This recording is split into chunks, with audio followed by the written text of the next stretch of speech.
My sit spot sits on or near the Beaver River in Cannington, Ontario, and falls under the Williams Treaty of 1923. My sit spot straddles and is in the territories of the First Nations of the Mississauga, the Anishinaabe-Wake, Wendake Nyan First Nations.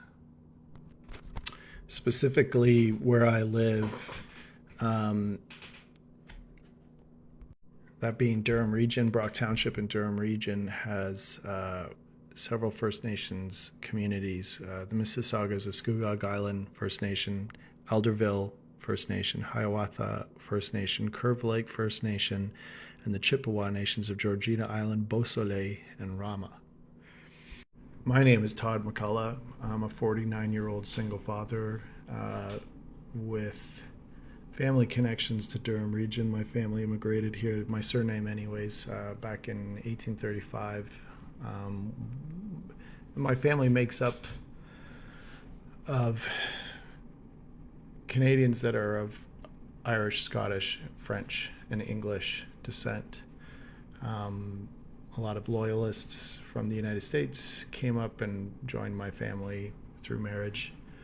And we settled in Uxbridge, but then moved to Toronto and Oshawa. So we've been all around. And Port Perry. I grew up personally in Port Perry, but I moved here because of needed a cheaper place to live.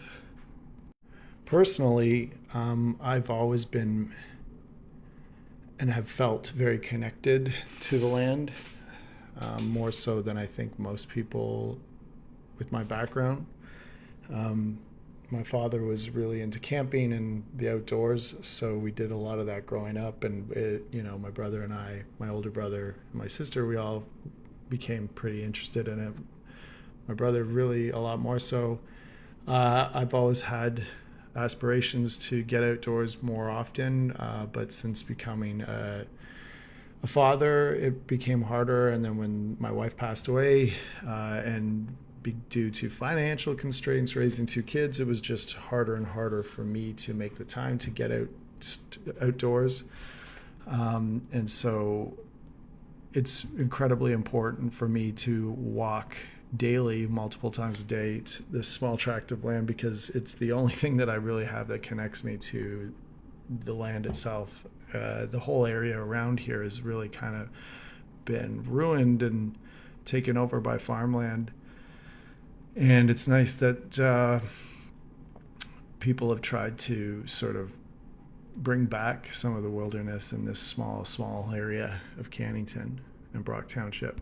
So while I would love to have a specific sit spot, maybe someday I'll be able to move to my own property that has acreage in the woods and focus on that. I really have to focus on more of a walk spot.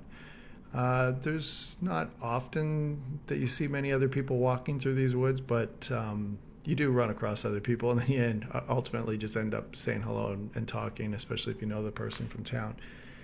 I find that when it's colder, then I have more time to be alone within them, and then there are times when I actually do just actually sit in a spot. It helps me connect with the natural world because I think we are so deeply connected to it, and that is something that I deeply respect about Indigenous peoples of Canada, specifically First Nations within this area itself. Because as I've learned more throughout the Indigenous studies within Durham College, I have learned to understand what a deep connection Indigenous people have to their land, to this land, and how much of a struggle it must be to see how radically it's changed in the last 200 years. And it's deeply disturbing to learn about all the societal problems facing Indigenous peoples, and then to see it basically reflected in the land itself by being torn apart, converted into farms, rows upon rows of houses and concrete. It's saddening. So personally, I like to get out here and just lose myself to it so that I can focus on thinking of ways to improve society, not just for myself, but for Indigenous peoples and all other minority groups within Canada, to try and bring it back to its natural splendor, but make it better and for everyone. Thank you.